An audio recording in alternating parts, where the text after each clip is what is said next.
alguien llegara a ocupar el puesto de director de la agencia de inteligencia más importante del Perú, lógicamente asumiría que tiene acceso absoluto, que tiene control sobre todos los secretos y las operaciones encubiertas del país, ¿verdad?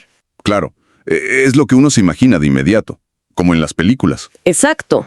Pero, o sea, resulta que por ley, ese mismo director tiene totalmente prohibido hacer algo tan básico como ordenar a sus analistas que sigan a un sospechoso en la calle o que intercepten un teléfono. Sí, es un diseño institucional, digamos, muy particular y sorprendente para muchos. Y para quienes seguimos de cerca cómo operan los estados modernos, esta aparente contradicción es fascinante. Y bueno, precisamente para desarmar esta paradoja, hoy vamos a hacer una inmersión profunda en los cimientos del Sistema de Inteligencia Nacional del Perú, el famoso SINA. Un sistema que es súper complejo, sí. Totalmente. Tenemos sobre la mesa 3 documentos clave que dictan las reglas del juego.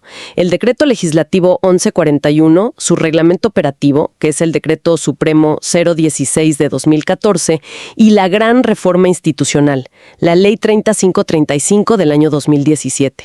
Esa última reforma es la que realmente cambia todo el panorama. Ajá.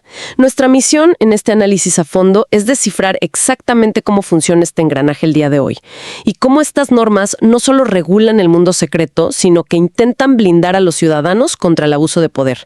Así que bien, vamos a desempacar esto. ¿Por dónde empezamos? A ver, el punto de partida necesario aquí es entender la anatomía del sistema.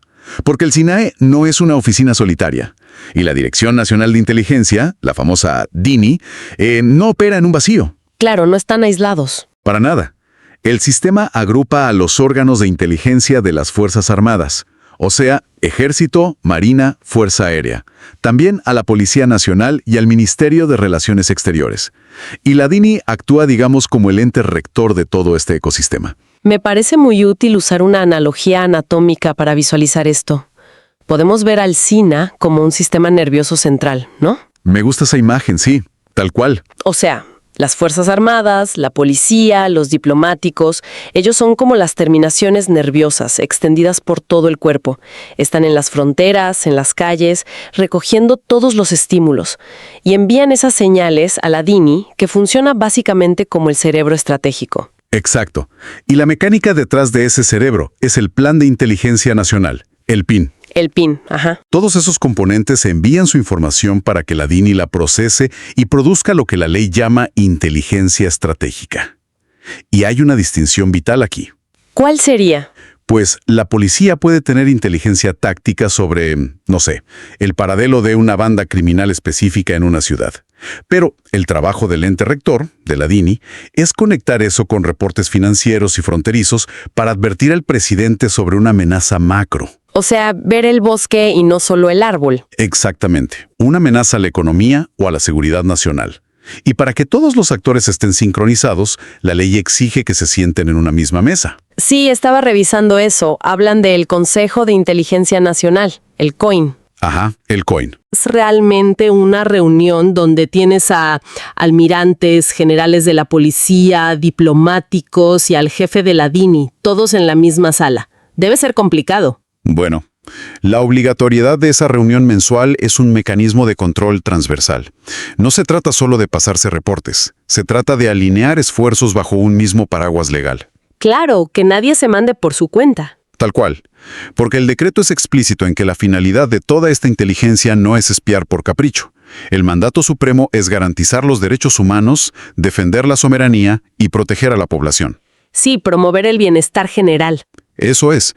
Y si un componente del sistema, digamos la policía, empieza a desviar recursos hacia objetivos que no responden al plan oficial, el COIN es el espacio donde esa disonancia queda expuesta. Interesante.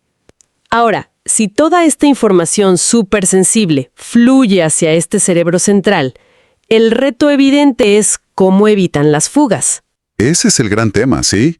Y en el reglamento, el Decreto Supremo 016, detallan algo llamado el canal de inteligencia. Se describe como un conducto exclusivo por el que estas instituciones intercambian datos, casi como si fuera, no sé, un grupo de WhatsApp ultra encriptado solo para espías. Ojalá fuera tan simple como una aplicación, pero sí, el concepto es ese. Opera bajo el principio de circulación restringida. Pero lo que más me llamó la atención revisando el texto es cómo categorizan los secretos. Vi que hay niveles muy estrictos. Tienen información confidencial que expira en 10 años, reservada por 15 años y secreta por 20 años. Sí, 3 niveles muy marcados. Y mi duda ahí es, ¿qué criterio técnico usan? O sea, ¿por qué deciden que algo tiene que quedar bajo llave durante 2 décadas enteras, frente a algo que solo requiere 10 años de oscuridad? Bueno, la diferenciación radica en la magnitud del daño. El daño potencial si esa información saliera a la luz mañana. A ver, dame un ejemplo. La categoría confidencial, la de 10 años, suele abarcar datos que podrían entorpecer una investigación actual, o tácticas de rutina, digamos, rutas de patrullaje en la frontera, cosas operativas. Ok, eso tiene sentido. ¿Y el salto a 15 años? La reservada implica un daño mayor a la nación. Estamos hablando de exponer estrategias de negociación diplomática complejas o planes de defensa militar a mediano plazo. Claro, cosas que afectan al Estado a largo plazo. ¿Y la de 20 años? La secreta. Esa categoría extrema se reserva para información cuya exposición pondría en peligro inminente la supervivencia del Estado. O, y esto es crítico, la vida de personas. Por ejemplo, la identidad de agentes encubiertos profundos. O las vulnerabilidades críticas de la red de energía nacional. Eso requiere el máximo nivel de protección. Y ya que mencionas la identidad de los agentes encubiertos, ese es otro punto del reglamento que parece sacado de una novela de ficción, pero está súper regulado. Completamente normado, sí. Hablan de expedir documentos de identidad supuesta. Básicamente, el Estado crea identidades nuevas, con placas de vehículos falsas y respaldo legal oficial. Así es. Pero el reglamento menciona que requieren autorización de un juez superior ad hoc del Poder Judicial. Y aquí me detengo un segundo. ¿Qué significa ad hoc en este contexto? ¿Es un juez normal que sacan de su oficina por un rato o alguien nombrado solo para lidiar con espías? Es lo segundo. El término ad hoc aquí significa que es un magistrado designado específicamente para esta función. O sea, un agente de inteligencia no puede ir a cualquier juzgado de la ciudad a pedir un DNI falso. Claro, sería un caos total. Exacto. La Corte Suprema designa a vocales superiores específicos. Ellos tienen la habilitación de seguridad y el conocimiento técnico para evaluar si realmente se justifica crear esa identidad falsa. O sea, son un filtro. El filtro principal. La justificación de este diseño es evitar que la agencia de inteligencia se convierta en una imprenta de identidades falsas sin control alguno. Claro, cada nombre ficticio tiene que ser aprobado. Cada nombre, cada placa alterada, el magistrado verifica que esa medida extrema sea absolutamente indispensable para una operación legal. Bueno, y todo este control judicial suena impecable en papel, especialmente para el papeleo y las identidades. Pero la preocupación histórica de quienes siguen estos temas en Latinoamérica siempre ha sido el trabajo en la calle. Las operaciones físicas. Sí, exacto.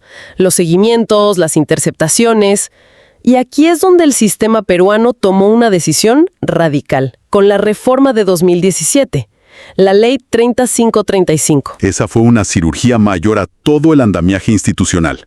Literalmente modificó el artículo 16 del decreto original. Y redefinió el propósito mismo de la DINI. Y aquí llegamos al punto central de esta inmersión. Porque la reforma estableció una prohibición tajante. A ver si lo entiendo bien. La DINI tiene prohibido bajo cualquier circunstancia ejecutar actividades de inteligencia táctica y operativa. Totalmente prohibido.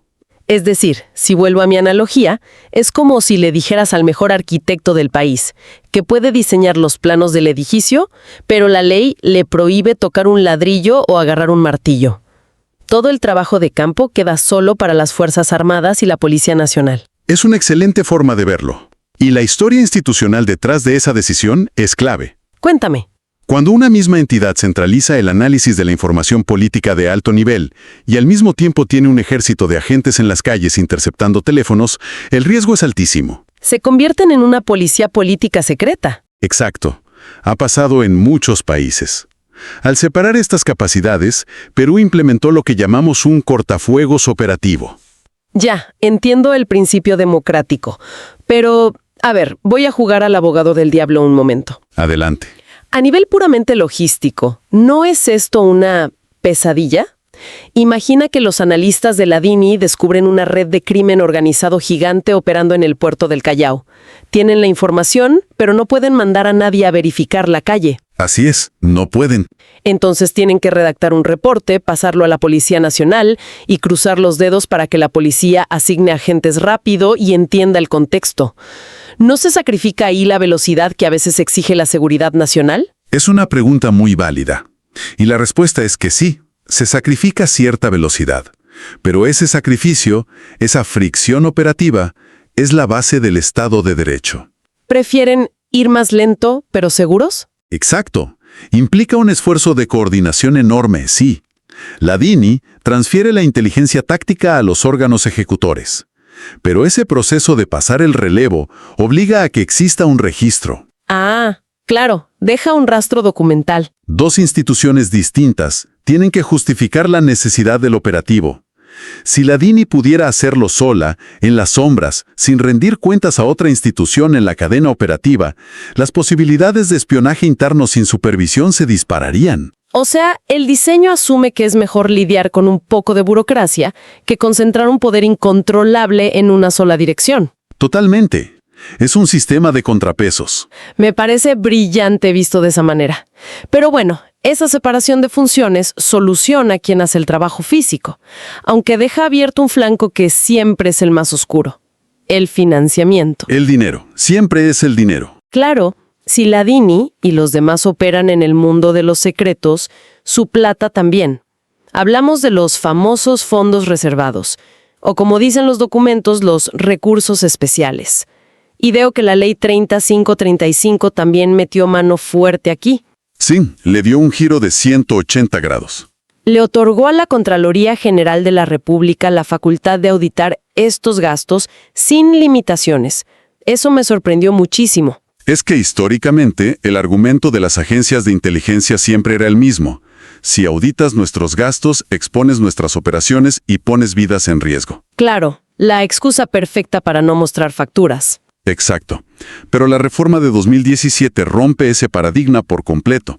Establece que el secreto operativo de ninguna manera equivale a impunidad administrativa. ¿Y cómo funciona en la práctica? Porque mi sentido común choca un poco ahí. A ver, ¿Cómo auditas una factura por un soborno a un informante? ¿O el alquiler de un piso franco en una zona controlada por mafias, sin exponer la operación y arruinar todo? Suena muy bonito en la teoría legal, pero operativamente... es una cuerda floja. Tienes toda la razón. Pero es un equilibrio técnico súper sofisticado que la ley ya prevé. Los auditores de la Contraloría que revisan estas cuentas no son auditores comunes. Me imagino que tienen autorización especial. Se someten a procesos rigurosísimos de control de confianza y actúan bajo la misma reserva y responsabilidad penal que los agentes. Y lo más importante, no auditan pidiendo los nombres reales de los informantes. Ah, ok. Entonces, ¿qué revisan? Auditan los procesos. Verifican que existan los recibos firmados con los seudónimos autorizados por el juez. Que el monto desembolsado tenga sentido con la magnitud de la operación. Y que esa operación haya sido aprobada por la jefatura basándose en el plan de inteligencia. Claro. Revisan que el papeleo del secreto esté en orden. Exactamente.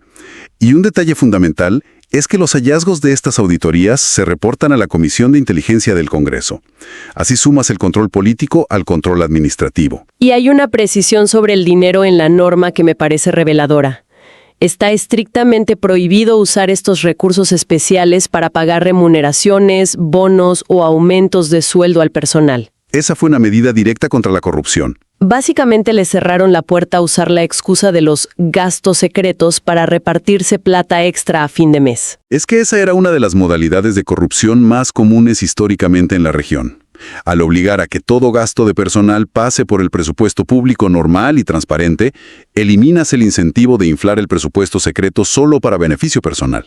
Es fascinante. Entender este marco legal de verdad cambia la perspectiva. Porque la idea no es solo crear reglas para que los espías puedan trabajar, sino crear barreras de contención, para que el Estado no se devore a los ciudadanos usando dinero público en la oscuridad. Es una arquitectura de protección civil, en el fondo. Y hablando de proteger, no podemos ignorar un añadido más reciente que aparece en los documentos. La Ley 3618. Con esta ley, el SINASA asume una nueva responsabilidad que no tiene nada que ver con calles oscuras o informantes de gabardina. Ah, ¿te refieres a la seguridad digital? Así es, enfrentar las ciberamenazas. Es que el sistema tenía que evolucionar. El concepto mismo de amenaza nacional cambió por completo. Hoy, un sabotaje no necesita explosivos. Con un teclado basta. Exacto. Basta con un ataque de ransomware a los servidores del Ministerio de Salud o a la Red Eléctrica Nacional. Por eso, la DINI fue designada como la Autoridad Técnico-Normativa en Seguridad Digital. Y tiene total lógica si volvemos a nuestra premisa inicial.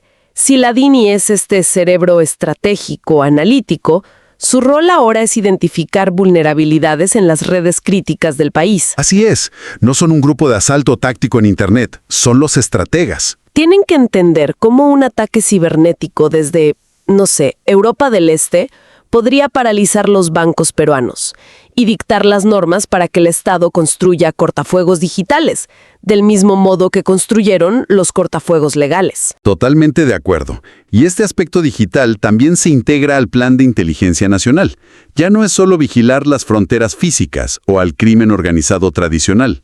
Las bases de datos, los registros de propiedad. Exacto. Los sistemas de identidad nacional, todos esos son ahora territorios que el SINA tiene la obligación de proteger. La inteligencia moderna tiene que lidiar tanto con servidores encriptados como con fuentes humanas. Definitivamente. Bueno, llegando ya al final de esta inmersión, creo que hemos logrado desarmar un poco la enorme complejidad de este aparato estatal. Creo que sí. Hemos cubierto bastante terreno. Comenzamos dejando atrás este mito del espionaje tipo película para encontrarnos con un diseño súper regulado. Vimos cómo protegen la información por hasta 20 años y cómo intervienen jueces específicos para crear identidades falsas. Que es algo crucial para el control. Claro, pero quizás el hallazgo más grande para quienes nos escuchan sea esa reforma de 2017. Entender por qué se le prohibió a la DINI hacer el trabajo de campo táctico, separando el análisis de la fuerza policial y sometiendo los fondos secretos a la lupa de la Contraloría. Es que la arquitectura del SINA hoy refleja las lecciones de un país que reconoce los peligros del poder absoluto. Cada reglamento, cada auditoría, es un intento de mantener la capacidad de anticipar amenazas, pero sin cruzar esa línea hacia el autoritarismo. Es una calibración constante. Una calibración muy delicada. Y precisamente sobre esa tensión, entre recopilar información secreta y respetar una democracia, hay un último elemento en el decreto 1141 que invita a una reflexión profunda. ¿Te refieres al artículo 35? Ese mismo. Trata sobre lo que la ley denomina la destrucción de información innecesaria. Es una de las directrices más, singulares desde el punto de vista jurídico.